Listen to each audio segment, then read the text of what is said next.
الحمد لله رب العالمين بارئ الخلائق أجمعين صلى الله على أشرف الأنبياء والمرسلين حبيب إله العالمين أبي القاسم محمد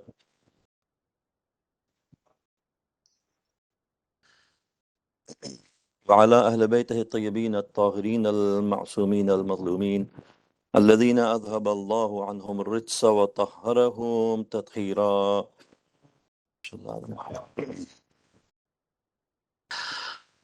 أما بعد فقد قال الله تبارك وتعالى في كتابه المجيد وقوله الحق وهو أصدق القائلين. أعوذ بالله من الشيطان الرجيم.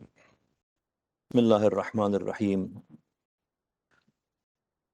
الله ولي الذين آمنوا يخرجهم من الظلمات إلى النور الذين كفروا أولياؤهم الطاغوت يخرجونهم من النور إلى الظلمات أولئك أصحاب النار هم فيها خالدون. صدق الله العلي العظيم.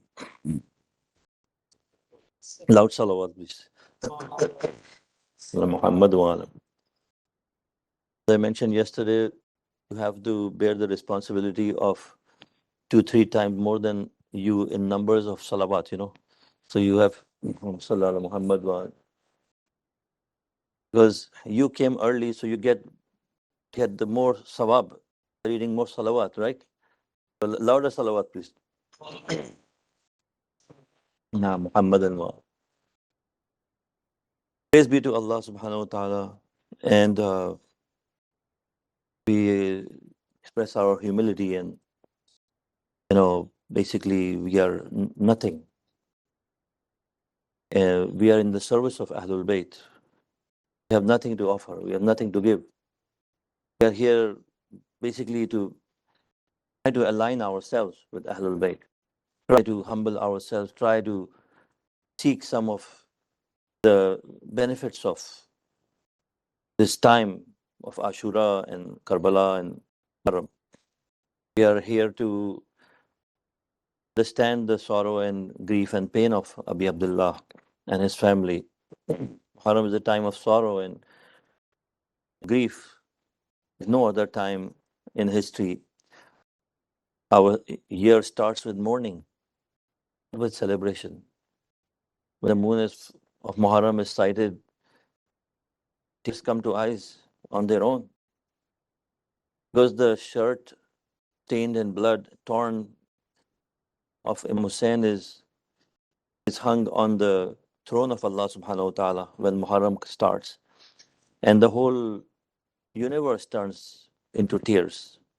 The whole universe and malaik and angels and Hurul Ain and all the creations of Allah, heavens and earth are all in grief. And that is happening because Sayyidah Fatima Zahra Salamullah Alaiha is in grief. The pain of Karbala is fresh. The loss of Imam Hussain is fresh for Ahlul Bayt. It is not something that happened in history at all. It is something that is alive every day. This Shura, this Muharram, inshallah, we will be speaking on this subject of this ayat that was cited in the beginning of the last part of Ayatul Kursi, which says, Allahu waliyul ladhina amanu. The idea is not the tafsir of the ayat. The idea is to understand the application of this ayat and also the benefit we can derive from it, connection with the qiyam of Imam Hussain alayhi salam. Allah subhanahu wa ta'ala is the wali, those who believe. He takes them out of darkness and guides them into light. Those who disbelieve, their awliya are taghut, which take them out from nur, from light, and misguide them to darkness. Those are the dwellers of the hellfire. Fiha khalidun. They will always be in the hell. So the ayat says that Allah is the wali, guardian of the believers. So the opposite, those who disbelieve, their awliya are taghut. So those who disbelieve, their awliya are taghut. Taghut are those who rebel against Allah subhanahu wa ta'ala, who have a claim against Allah, who challenge the authority of Allah subhanahu wa ta'ala. And obviously on the opposite side is someone who is the wali of Allah subhanahu wa ta'ala, who is guiding on behalf of Allah the believers from darkness into light, from darkness of their sins into light of guidance under the banner of wilayat of Allah subhanahu wa ta'ala. So there is the wali on earth that's present. So if you look at it this way, that Imam Hussein alayhi salam refused to give bay'at to Yazid. Not only Yazid as a person, but Yazid as a system, and Yazid as set of values of pagan Jahiliyyah, values that even to this day corrupt human minds and human hearts and souls, right? The values that, or vices, or whatever you call them, basically they may have different names, but the idea is that they promote selfishness, egos, desires, enslavement of human beings, and all these things that the Yazidi system basically stands for. Imam Hussein alayhi salam rejected the whole system. Yazid had enslaved the masses. Father did it for him, so he basically took charge and he forcibly tried to get bay'at from Imam Hussein alayhi salam. That's what we mentioned last night, that why Imam Hussein had to refuse and had to leave Medina and had to come to Makkah, although all the Imams refused the authority, rejected the legitimacy of those rulers, had taken power by force.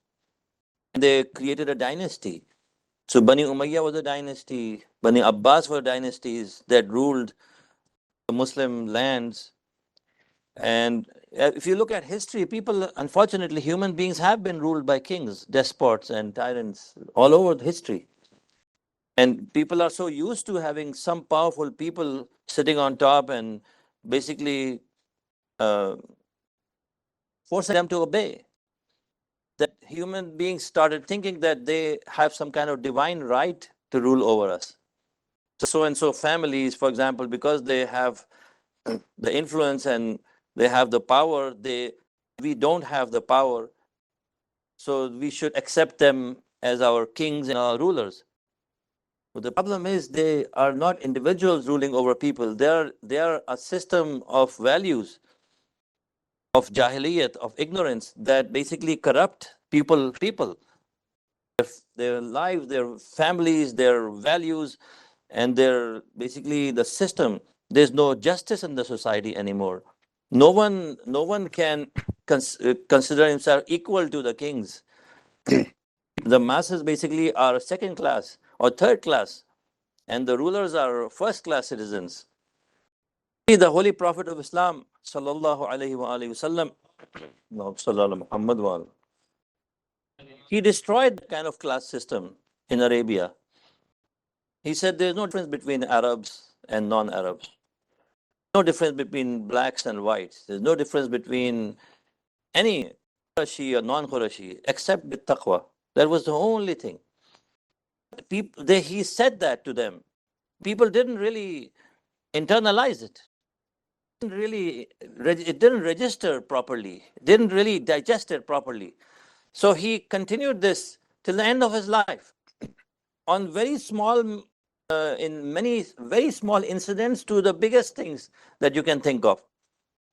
He followed this principle till the end. All things happen. Like you see all around the Holy Prophet. Who surrounds the Prophet? Salman, he's from Iran, Persia. Suhaib from Rome. Bilal from Abyssinia. There were people from all over the place, everywhere. There were blacks basically closest to the Holy Prophet. He kept them close to his heart. That's how the Prophet was. Look at ourselves. Look at ourselves. The system of Rasulullah, the system of Imam Ali, the system of Imam Hussein. Imam Hussein's small army was made up of a person from Christian background, another one from Africa, another one from somewhere else. People from the Usmani group that joined Zuhair ibn Qayn became a Shia of Imam Hussein alayhi salam. So that's how the Holy Prophet encouraged people to be equal, all be treated. Imam Ali became Khalifa first. The day he became Khalifa is probably Tuesday or Wednesday. I think it was Tuesday. Thursday he announced, okay, distribution of Baitul Mal. Everyone will come stand in line. The last three Khalifas, it was not how they distributed the wealth. It was a discretion of the ruler, how he wanted to give it to anyone he wanted to give. Sometimes he would give away 1 million, 5 million, 20 million, 50 million, right? Based on his connections, based on whatever he wanted to do. Imam Ali alayhi salam said, okay, whatever is in the treasury, Thursday, everyone line up. Masters, slaves, whites, blacks, all colors in the middle, everyone stand in the line. Everyone got 3 dirhams. This was unacceptable to the masters and the lords and those people who had enjoyed privileges in the last 25 years. Acceptable. The Zubair did not accept it. It gave a clear message. And Imam Ali alayhi salam said, I'm going to bring things back to the way it was in the time of Rasulullah. You see, Holy Prophet Imam Ali was like this. Rasulullah, one day he came to the masjid, he saw his black slave. His name was Juwaybir. Some of you already probably know the story. Juwaybir was sitting, seeming very sad, face down and in a sad mood. The Holy Prophet said, Juwaybir, what's up? What's going on? Ya Rasulullah, everything is fine, no problem, alhamdulillah. He said, Juwaybir, why don't you get married? He said, Ya Rasulullah, who's going to marry me? I don't look good. I'm short. I'm black. I have some kind of smell on my body. I have no money. I have nothing I own, and nothing to give, nothing to show, nothing to present. Who is going to marry a person like me? Holy Prophet said, Juwaybir, don't you know with Islam, Allah has removed these class differences. We are all equal now. And he explicitly said, Arabs, non-Arabs, blacks, whites, he named them like this tribe, that tribe, everybody is all the same now. Now Rasulullah is saying it, who's believing this? Jubair looked at Rasulullah, stating all these things. Who really practices this? He said, Jubair, get up. Go to so-and-so, the richest man in Medina. Go and propose to his daughter. Tell him that Rasulullah sent you and you want to marry his daughter, Zainab. Imagine how much jur'at that needs for the slave with unless in the society considered worthless to walk up to the richest, wealthiest person in Medina and propose to his daughter. It's like that, like personally, like walk into his house and say, Assalamu alaikum, how are you? Rasulullah sent me to asking for your daughter's hand. As history goes, his father just couldn't believe what he was hearing. He said, okay, go back. I'll come and talk to Rasulullah. Go back like this. Zainab heard this from inside. She said, Father, wait. Ask him, did the Rasulullah send him? He said, went back and, what? Did you say Rasulullah? Yes, Rasulullah. He said, make him stay. Don't send him back. If you want to go talk to Rasulullah, go talk to him, but don't send him back. Let him sit. Allah. And then he goes back and confirms, yes, Rasulullah sent him with this proposal that Zainab, his daughter. So the father, it was completely unacceptable. The daughter insisted, no, I will marry him. Rasulullah has told me to marry him, I will marry him, no matter what. So Rasulullah was like that. Now the story, the way it goes, the way we studied in history, the Juwaybir, they got married. For some time after that, there was some battle, and Juwaybir took part in that jihad, and he was killed over there. This is the like he turned the system upside down. His actions. All the customs of Jahiliyyat were under his feet. He said, I completely reject all the customs of Jahiliyyat. Yeah, there were customs who were in place from Deen Ibrahim al-Hanif. There were customs and values from Abdul Muttalib, Hashim, there was from Bani Hashim, who were descendants of Prophet Ibrahim alayhi salam, ala nabiyina wa alihi wa alayhi salam. We said a salawat. Muhammadin wa. So those was kept in place. But all these jahiliyat, that a person in Mecca has privileges, some actions they were exempted from in Hajj. The people of Mecca didn't have to do them, but outsiders would do them. Rasulullah said, all equal. Manasik of Hajj are the same for all people. Mecca, Medina, Arab, non-Arab, all enjoy the same thing. Privileges that were in place, they had been increasing. He removed all of them. But as soon as Saqifa happened and these guys came back to power, basically they took everything back to the time of Jahiliyyah. Everything back where the way it was Jahiliyyah for centuries. So as if Rasulullah never came. Rasulullah Islam never came, Quran never came. That's how they pretended, that's how they acted. They put up this face of Islam, they tried to put up this name of Quran and all that, but under the garb, under the name of Islam, everything got back to the way it was in the time of Jahiliyyah. In one generation, 25 years, this is how the society was. Would you think in such a society that a slave like Juaib will marry for the daughter of Muawiyah? Normal, common man, with no money, no connections, not willing to do anything wrong for the ruler, would be treated equally. No, you have to be in the service of the king, basically unconditionally doing whatever he told you to do, kill, murder, whatever you want to do.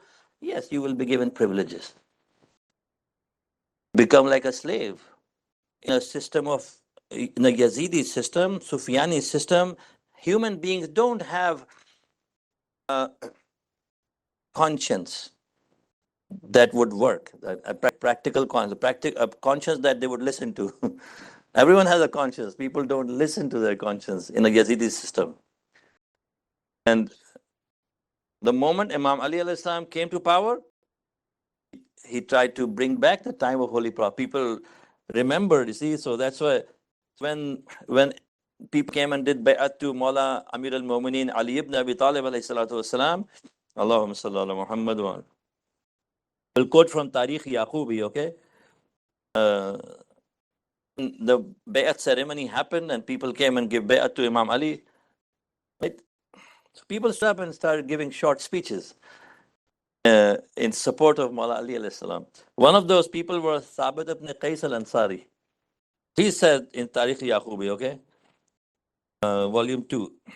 He says, قام قوم من الأنصار فتكلموا وكان أول من تكلم ثابت بن قيس بن شماس الأنصاري وكان يخطب الأنصار. He was speaking, addressing the Ansar of Medina. He stood up, right? He said, فقال والله يا أمير المؤمنين. By God, يا أمير المؤمنين لئن كانوا تقدموك في الولاية فما تقدموك في الدين. By God, يا أمير المؤمنين. They may have taken your place, become Khalifa before you, although it was your right, but they were able to capture, take power, grab power, right, before you. One by one, 3 people became the Khalifa before you, right? لَإِنْ كَانُوا تَقَدَّمُوكَ. Although this happened, although they took precedence over you in terms of the order of Khilafat, right? فَمَا تَقَدَّمُوكَ فِي الدِّينِ. But no one took precedence over you in the matters of Islam and Deen. No one could come close to the greatness that you enjoy in Islam, Ya Ali. لَإِنْ كَانُوا سَبَقُوكَ أَمْسِ قَدْ لَحِقْتَهُمْ الْيَوْمِ. Right? They advanced, they got ahead of you yesterday. Today you caught up with them. You have come back to the place that belonged to you only. لَقَدْ كَانُوا وَكُنْتَ لَا يَخْفَى مَوْضِعُكَ. No one can deny the greatness of Ali ibn Abi Talib alayhi salam. He said, Thabit ibn Qais.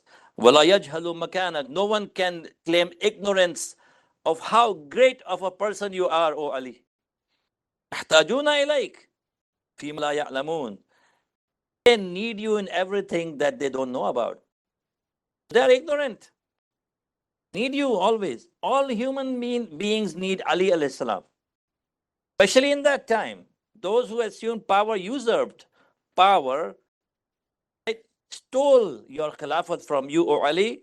They needed you every day in guidance in matters that they could not resolve, questions they could not answer, right? Problems that came up, but they had no solution for that.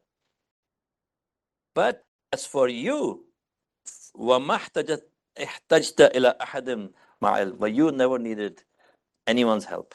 You never needed anyone's guidance. You were never in need of asking anyone else about anything because of the height of your knowledge about Quran and Sunnah of Rasulullah sallallahu alayhi wa alihi wasallam.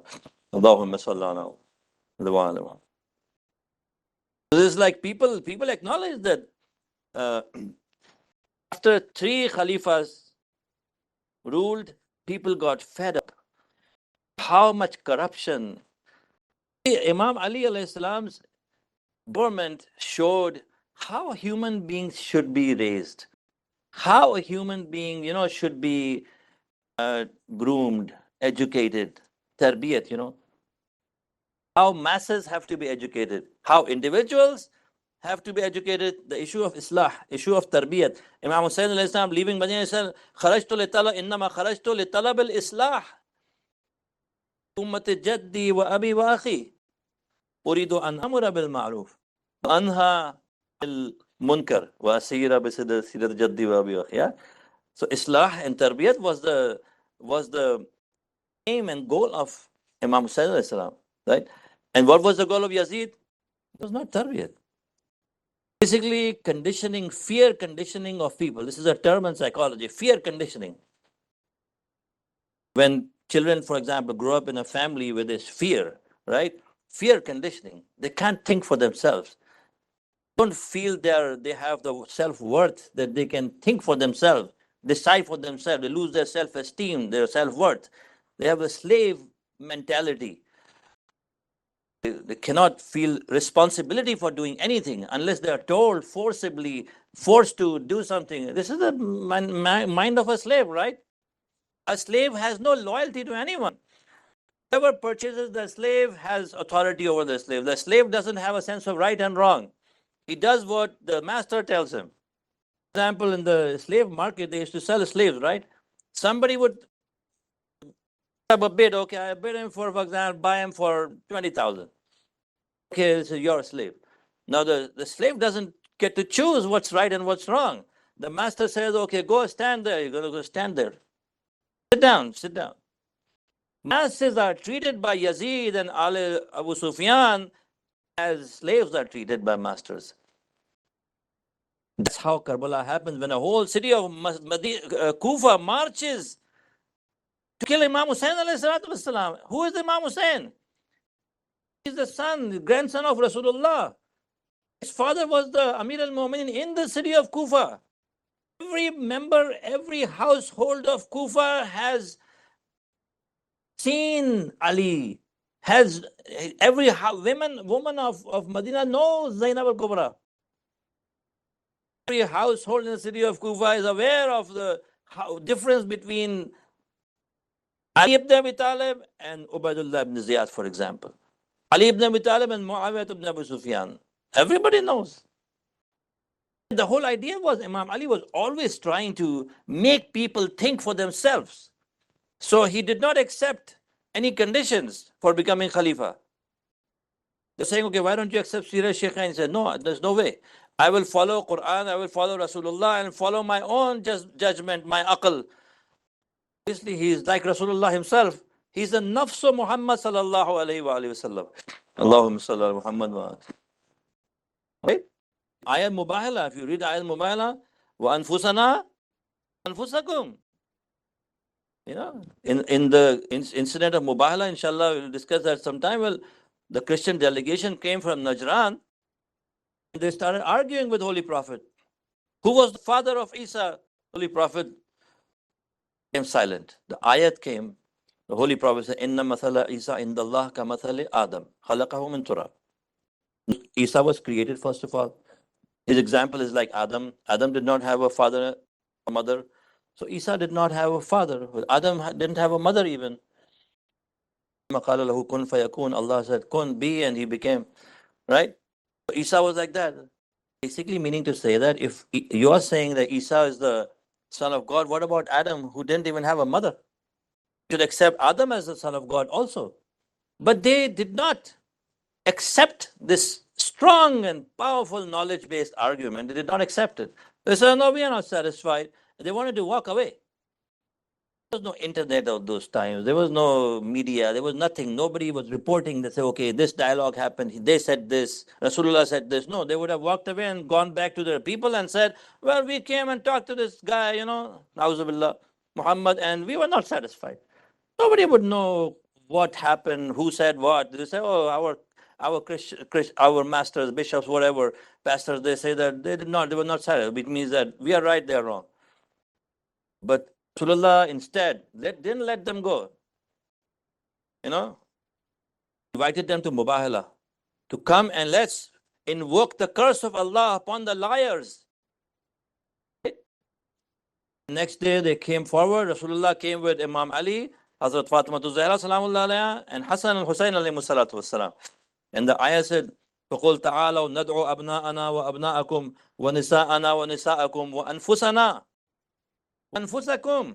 Rasulullah brought Ali with him. Anfusana. Rasulullah said, Anfusana wa anfusakum. Ali was the nafs, the soul of Rasulullah. Obviously, it means no one can say I am equal to Rasulullah. Similarly, no one can say I am equal in this ummah to Ali ibn Abi Talib alayhi salatu wassalam. Salawat, please. So you see, Imam alayhi salam is that person who basically was raised in the arms of Holy Prophet and wanted to establish a system in the society where people can be free and think for themselves. A Holy Prophet basically allowed people to think for themselves. And 25 years they saw all that corruption. They came back to the house of Imam Ali, begging him, asking him to be the Khalifa. Ansar, Muhajir, everyone said, we don't know anyone on the face of this earth who has more Islamic and Iman credentials of Iman than you, O Ali. No one who has more qarabat with Rasulullah, who has a closer connection with Rasulullah than you have, O Ali. By nasab and by hasab, both. Ali alayhi salam was from the family of Rasulullah, right? Because Islam was raised in the house of Abu Talib, the father of Ali ibn Abi Talib alayhi salatu wassalam. Allahumma salli ala Muhammad wa Rasulullah was raised in the house under the care of Abu Talib alayhi salam, the father of Ali Murtaza. Islam was born in the house of Abu Talib. Islam was supported by the wealth of Khadijat al-Kubra, wife of Rasulullah sallallahu alaihi wasallam. And Ali alayhi salam is someone who is raised, groomed, educated. You see, he's a person who wants people to think freely, accept the haqq and stand up for haqq, not act like slaves. Today, the same thing. The media is trying to get us to basically think one way. Whatever powerful people tell us to do, we do that blindly. That's what the media is trying to. All these tools, all the things that we have basically are trying to get us distracted from haqq. In the time of Muharram, we come back and ask ourselves, okay, human beings are supposed to have some fadail, some qualities. They have to have fairness, sense of fairness, humility. They need to be modest and have haya. They need to have iman, honesty. They need to be truthful, right? There should not be any discrimination in the society. There should be a value of knowledge, not power and wealth and glory. There should be value should be given to taqwa and ilm, right? Ilm should have respect in the society. Al-muttaquna hum ahlul fazail. In Nahjul Balagha, you read the sermon of Imam Ali. They were perhaps in the masjid to Hammam, which was a person who asked for advice, and I want to be able to visualize Ahlul Taqwa. Oh, Ali, can you describe them to me? And Imam Ali begins his sermon with saying, Muttaquna hum Ahlul Fazail.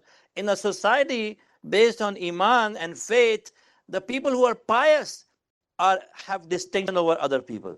People with piety, people with taqwa have respect in the eyes of all people, not people who have power, not people who have, for example, media in their hands, not people who have, for example, wealth.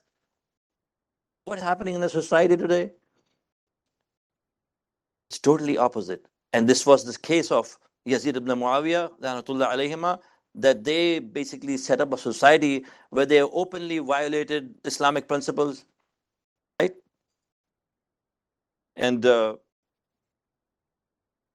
basically showed that they were proud of doing that. They were proud of breaking the Islamic laws, whatever they could.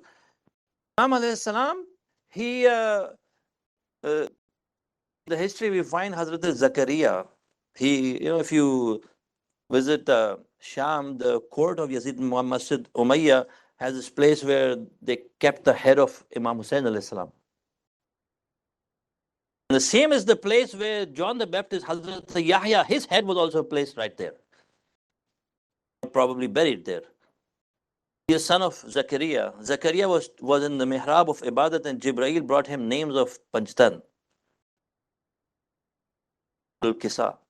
Zakaria, as he started reciting the names, when he come to the name of Hussein ibn Ali, he would start crying. He asked Jibreel, what is the matter? When I reach the name of Hussein, tears start flowing from my eyes. What is the reason? Jibreel started telling Zakaria the masayib of Hussein ibn Ali.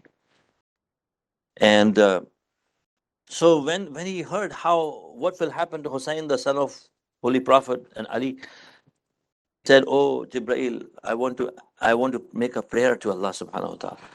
Jibreel, Zakaria asked Allah, "Oh Allah, give me a son like Hussein ibn Ali. Give me a son who would die and who would give his life for deen, right? For divine values. Who would be killed like Hussein ibn Ali, so that I can bear the pain of the killing of Hussein ibn Ali." Allah subhanahu wa ta'ala gave Yahya to Zakaria as a result of this dua. Yahya stood up against the ruler of his time and he was killed, beheaded. The story of Yahya is pretty much somewhat close to the story of Sayyid al-Shuhada. There's difference, however.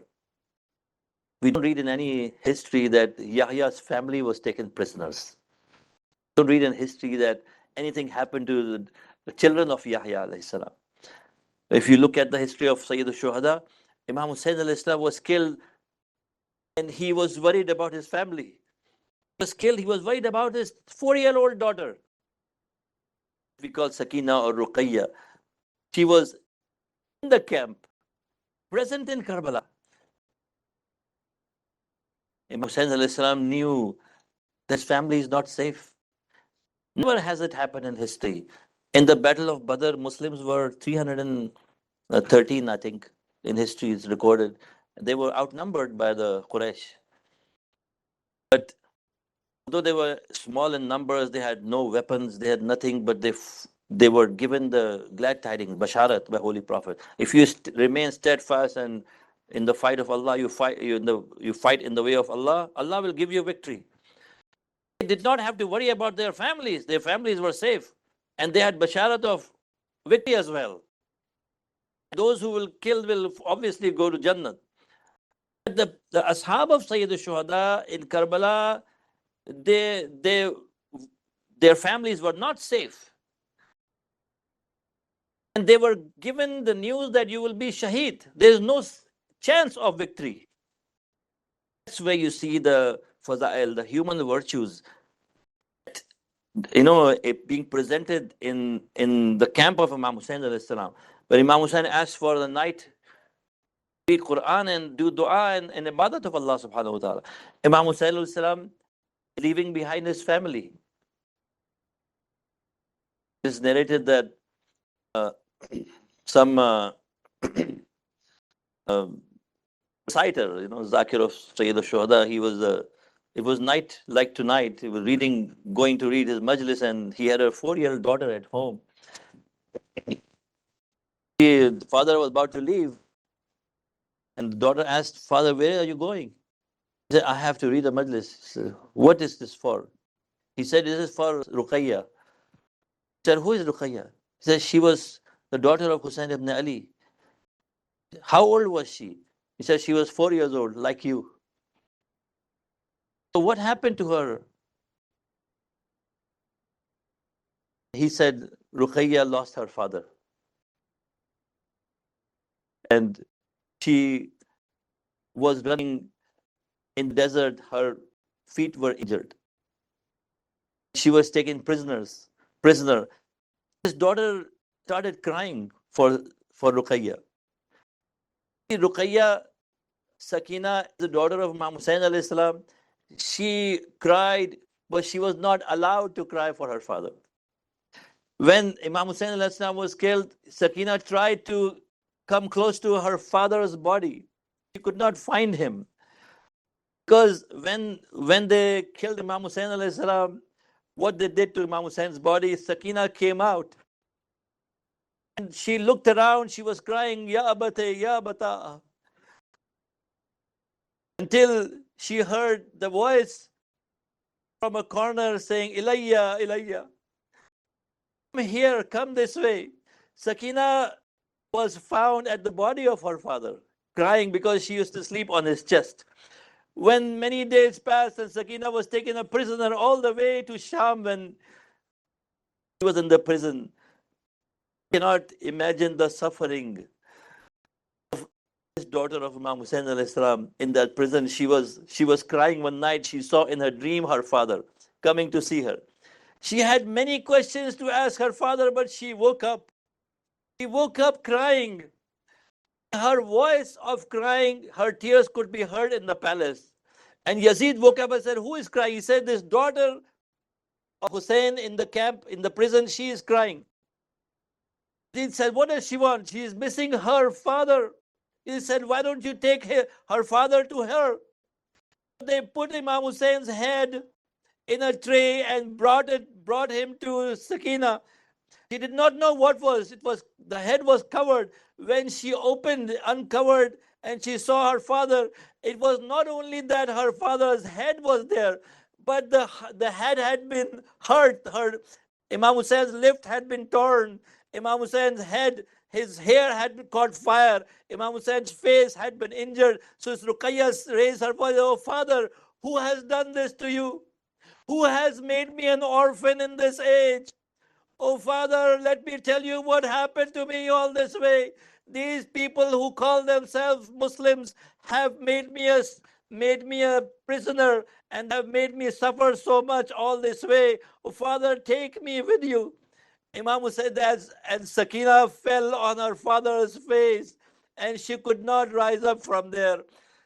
Sakina सलामुल्लाह अलैहा ने दम तोड़ दिया हुसैन इब्न अली के चेहरे पर. सकीना को जब उठाया जनाब सैयद सज्जाद ने, तो सकीना के अंदर जान नहीं थी बाकी. उस कैदी इमाम ने जंजीरों में उस बच्ची का जनाजा उठाया. जब वो गस्साला आई हरम में, वो गस्साला आई जिंदान में, उसने कहा, "इस बच्ची को कौन सी बीमारी थी? क्या हुआ था इस बच्ची के साथ?" तो कहा गया, इस बच्ची को कोई बीमारी नहीं थी, बल्कि ये तकलीफें थी, इस सफर की कैद व बंद की सहूबतें थी, ये शिद्दत और इस बच्ची पे गुजरी, वो प्यास, इसका बाप मारा गया, इस वजह से ये शहीद हो गई. अला लअनतुल्लाह अलल कौमिज़ ज़ालिमीन. سيعلم الذين ظلموا أي ينقلبون. اللهم عجل لوليك الفرج والعافية والنصر بجاه محمد وآله الطيبين الطاهرين.